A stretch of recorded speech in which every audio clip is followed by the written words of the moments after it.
Bismillahirrahmanirrahim. Assalamualaikum warahmatullahi wabarakatuh. Well, as good evening for all of my students. Meet with me again, Miss Vidyati. Well, today you will still in the same class, that is English class. If you watch this video in the morning, let me say hi, good morning to you, or even you watch this video in the afternoon, hello, good afternoon. So I record it in the evening. So that's why I say hello, good evening to you just now.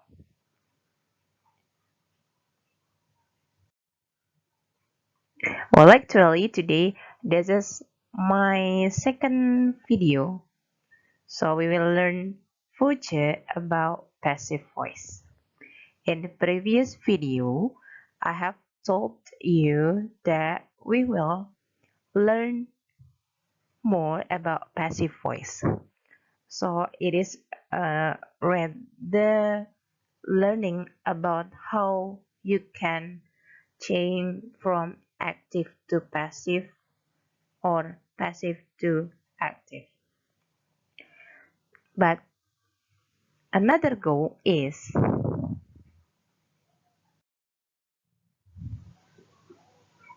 what is the learning purpose today? The first is understanding passive voice form or pattern. So in this video, actually I will explain to you there are 8 patterns of passive voice or passive sentence. Let me speak in bahasa while we do this video. Goal pertamanya adalah memahami pola atau rumus dari passive voice atau passive sentence. Di video kali ini kurang lebih kalian akan memahami kurang lebih 8 rumus dari passive voice itu sendiri. Jadi ketika dikombinasikan, rumus untuk membuat kalimat aktif ada 8 dan rumus membuat kalimat pasif ada 8. Jadi totalnya kurang lebih 16 rumus. Specifically, we want to talk about active voice, but it is still related to each other. Secara spesifik, kita tidak membicarakan terkait dengan kalimat aktif itu seperti apa, tapi karena pembelajaran passive voice ini memang saling berhubungan satu sama lain, jadi kita tidak bisa memisahkan kalimat aktif dari kalimat pasifnya. Karena untuk membuat kalimat pasif terkadang dibutuhkan juga kalimat aktif kan? So that's why. Number 2, how to make sentences in active and passive form. Bagaimana membuat kalimat dalam bentuk aktif dan juga kalimat pasifnya. Jadi kalau kamu sudah memahami kalimat aktifnya, insya Allah pasti bisa membuat ke kalimat pasifnya. The goal number 3, understanding the meaning of active and passive voice sentence. Di goal nomor 2, kamu sudah membuat kalimatnya, otomatis di goal yang ketiga adalah kamu juga harus memahami makna yang terkandung di dalam kalimat aktif atau kalimat pasif tersebut. Makna atau secara tidak langsung artinya. Number 4, practice making sentences in form of passive voice. Well, untuk nomor 4 ini lebih ke arah passive voice-nya saja, tanpa adanya kalimat aktif atau kalimat pasif. So that's why here you must learn around 8 plus 8, 16 patterns. Jadi secara tidak langsung rumus aktifnya 8 harus kamu pahami dan rumus pasifnya 8 pun juga harus kamu pahami. Well, let's go to the next slide. Okay, Pay attention here. These are the patterns of passive voice. It is same when you see here are in the active form. Kurang lebih sebenarnya sama. Nama-nama patternnya di sini dengan yang aktif. Di pasif kamu menemukan simple present tense, di kalimat aktif kamu juga menemukan simple present tense. Ada past simple tense, sama di aktif juga. Simple continuous tense, past continuous tense, simple future tense, past future tense, simple perfect tense, past perfect tense. Jadi 8 ini di dalam kalimat pasif itu namanya memang sama dengan yang di rumus kalimat aktifnya. Namun perbedaannya pasti terletak pada rumus itu sendiri. Meskipun namanya sama, tapi ternyata dalamnya beda loh. Well, when you see the passive voice in bahasa, for example, ibu membeli sayur. Oke. Ibu di sini berarti sebagai si pelaku. Berarti subjek kan? Membelinya adalah sebagai kata kerjanya. Oke, sayur adalah objeknya. Tinggal di belakangnya nanti dilengkapi dengan keterangan atau ada atau tidak. Setidaknya suatu kalimat yang baik terdiri dari subjek, predikat, dan objek. Ketika kalimat ibu membeli sayur ini kita rubah ke dalam kalimat pasif, maka kata sayur ini otomatis akan berpindah ke depan. Jadi sayur objek ini akan berpindah sebagai subjek ketika di kalimat pasifnya. Sayur. Oke. Kata sayur ini lalu pasti harus ada predikatnya dong. Lalu kata membeli ini akhirnya turun ke sini. Tapi apakah sayur membeli atau sayur dibeli?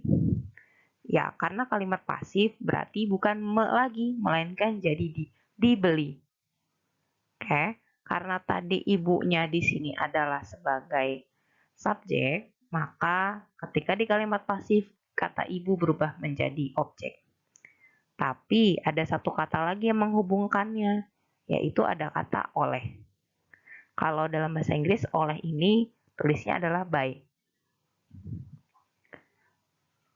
Kalimat pertama, kalimat kedua ini bisa dirubah satu sama lain.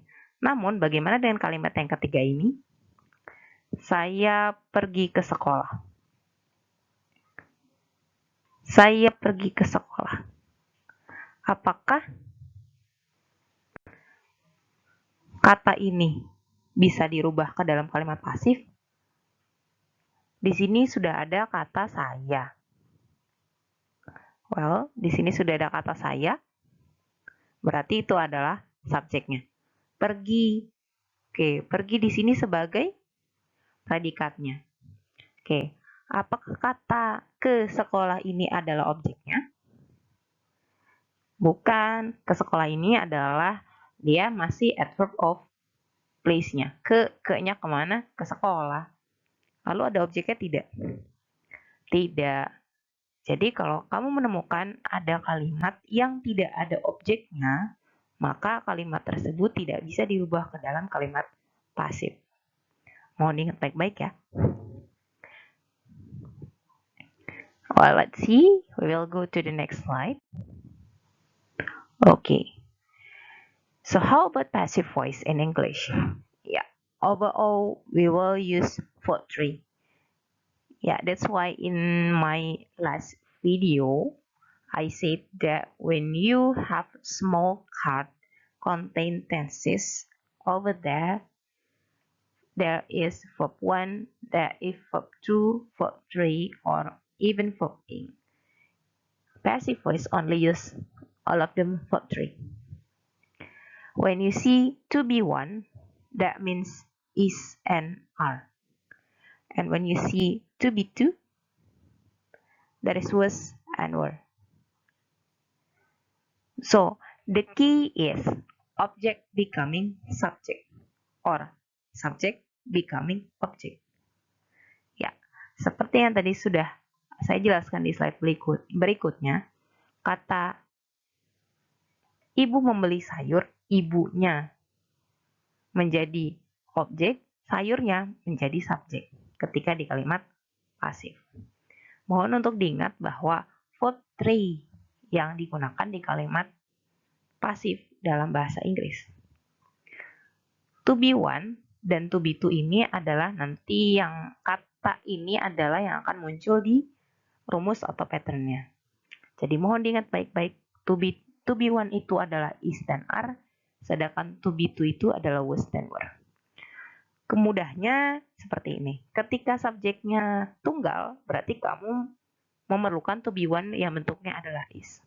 Ketika subjeknya itu lebih dari satu atau plural, berarti kamu membutuhkan to be one yang bentuknya adalah are. Sama seperti to be two.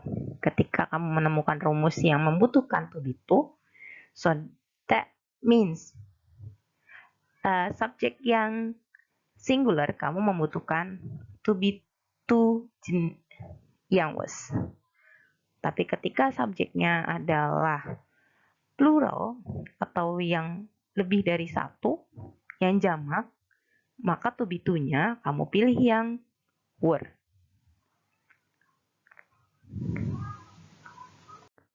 Let's go to another chapter.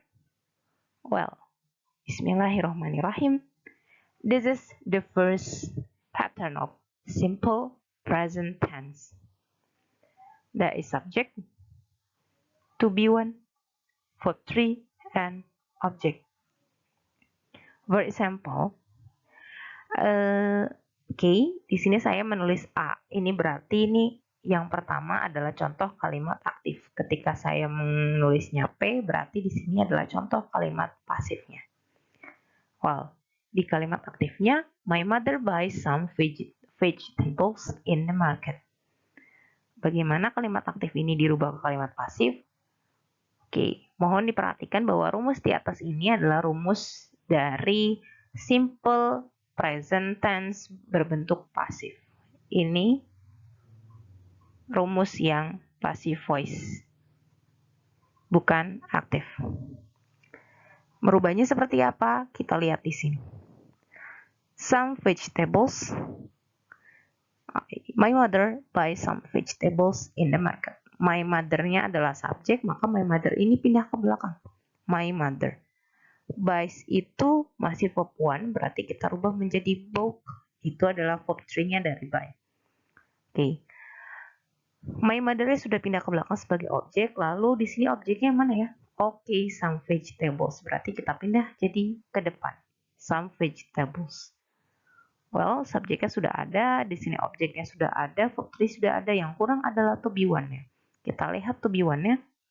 To be one-nya kita lihat dulu dari subjeknya di sini. Some vegetables itu plural atau singular ya? Karena some vegetables adalah plural, maka to be one-nya adalah yang are. Kemudian in the market-nya dimasukkan di belakangnya, in the market. Tapi kata in the market ini kalau mau ditaruh di depan juga tidak masalah. Jadi kalau mau ditaruh di depan, in the market, some vegetables are bought by my mother.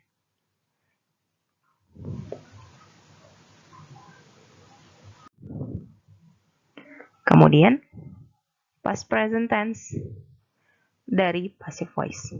Subject to be two, verb 3, object. Wow. Untuk konteks kalimat aktifnya sama seperti di slide yang sebelumnya. Jadi kita tinggal bermain di kalimat pasifnya seperti apa ya. Well, in the market, some vegetables adalah subjeknya. To be two dari some vegetables itu apa? Was atau were? Iya, were. Betul sekali. Some vegetables were, verb 3-nya adalah bought by my mom. Or you can say by my mother. Terlihat ya, dari pola yang pertama dan pola yang kedua ini semuanya menggunakan verb 3. Next, the third pattern. Pola yang ketiga, simple continuous tense. The pattern is subject plus to be one plus being plus verb 3 plus object. Kita lihat pembentukan kalimatnya. Subjeknya adalah some vegetables. To be one-nya apa? Are. Are. Ini being, tetap langsung dimasukkan saja menjadi being. Being, verb 3-nya berarti bought. Bought by my mom in the market. Oke. Ini kalau dimaknai atau diartikan adalah beberapa sayuran sedang dibeli oleh ibu saya di pasar. Seperti itu. Next, pola yang keempat, past continuous tense. Subject plus to be to plus being plus verb 3 plus object. Some vegetables-nya to be to-nya adalah were. Karena some vegetables adalah plural, jadi menggunakan were. Being bought by my mom in the market. Jika dimaknai dari kata past continuous tense, kondisinya adalah si ibunya ini sedang membeli beberapa sayur mayur di pasar. Tapi kemarin kejadiannya, sedang membelinya, tapi kemarin. Kalau di rumus present continuous-nya sekarang, tapi yang sekarang, maksudnya masih hari ini. Tapi kalau ini sedangnya sudah berlalu. Kita lanjut, present future tense. Ini adalah pola yang ke 6. Apaan? Apakah ini pola yang 6? Ya. Oke, good.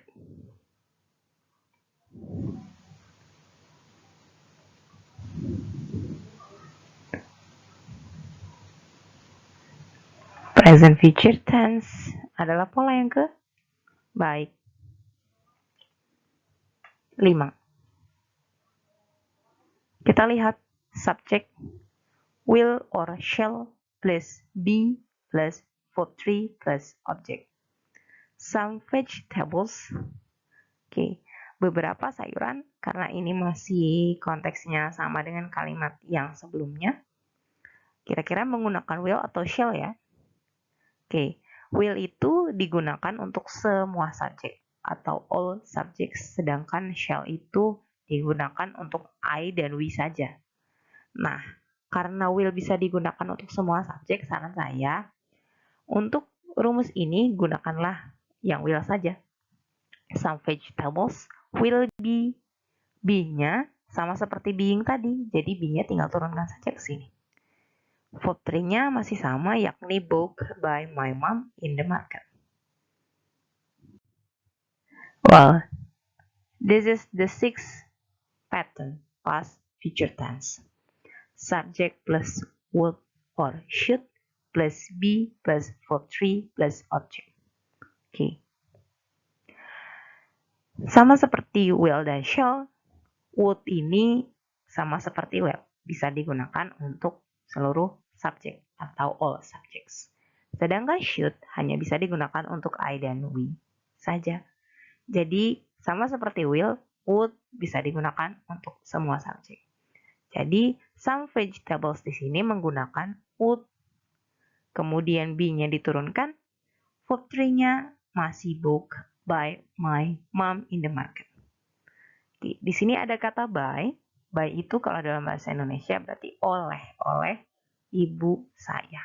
Jadi jangan lupa kata by-nya ini juga harus diikut sertakan. Jangan ditinggal, nanti dia ngambek.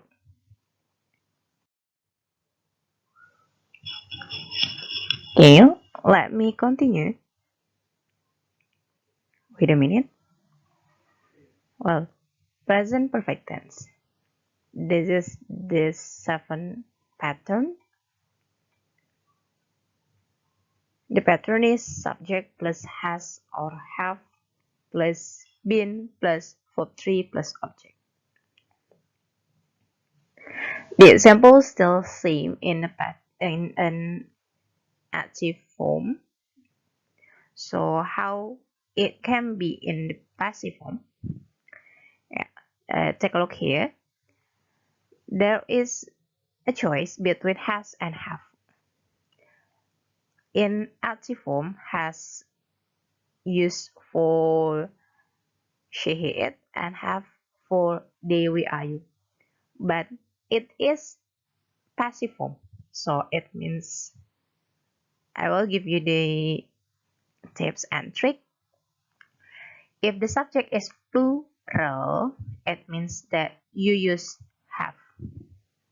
If plural, you choose have. If the subject singular, you choose has. Oke, Miss berikan tips dan triknya. Di sini ada pilihan. Ketika ada subjek, kamu pilih has atau have ya. Kalau di kalimat aktif, have itu untuk Dewi Ayu dan has untuk she, it. Tapi karena ini bentuknya adalah pasif, maka ketika subjeknya plural, maka kamu pilih yang have. Tapi ketika subjeknya singular, berarti kamu pilih has. So take a look here, some vegetables itu masuk ke plural atau singular ya? It is, yeah, plural. So it means you choose have. Some vegetables have been bought by my mom in the market since this morning. Oke, binnya tinggal diturunkan ke sini. Oke, food tree-nya seperti biasa, karena ini ada present perfect tense, biasanya di sana akan ada kata since atau for. Jadi kalau di sini sudah ada keterangan adverb of time atau adverb of place-nya, jadi tinggal disalin dan diturunkan saja. Agar tidak merubah kaidah kebahasaan lagi dari kalimat aktif yang awalnya. Well, past perfect tense, this is the last pattern. Subject had plus been plus for tree plus object. In past perfect tense, it is rather easy because you don't have to choose any choices, only one. Only had, so it means had can be used in all subjects. Some vegetables had, tinggal diturunkan ke sini, sama juga dengan binnya, bought by my mom in the market since the day before tomorrow. Karena di sini keterangannya adalah since the day before tomorrow, maka di sini tinggal diturunkan saja since the day before tomorrow. Okay, I think that's all for my lesson today. Okay, do you have any question? Okay, if you do, before I close the session, don't forget to take a look at this advice first. Yeah, it is about how to tell message in well not and well words ya. Nah, in Quran surah An-Nisa verse 8, yeah, there will be some messages how people can understand and not being hard to each other, because we can actually tell something to other people, to other person in well way. Jadi kita tidak harus menyakiti seseorang hanya karena kata-kata kita yang kasar. Alangkah baiknya gunakanlah bahasa yang baik dan benar. Ya, bahasa yang baik, benar, dan juga tidak kasar untuk menghindari adanya rasa sakit hati yang nantinya mungkin bisa saja diterima oleh orang lain terhadap bahasa kita. Bismillah, kita niatkan segalanya karena Allah ya. Well, at the end of the session, let me say a really thanks to you for Pay attention to all my explanation. If you have any question, please give me a comment in the column comment below. In the comment column below in my YouTube channel, or you can ask me directly by typing chat in WhatsApp group. Thank you for attention. Let's say Alhamdulillah together. Alhamdulillahirabbil alamin. Subhanakallahumma wa bihamdik asyhadu alla ilaha illa anta astaghfiruka wa atubu ilaik. Thank you so much for your attention. Wassalamualaikum warahmatullahi wabarakatuh. See you again in the next lesson.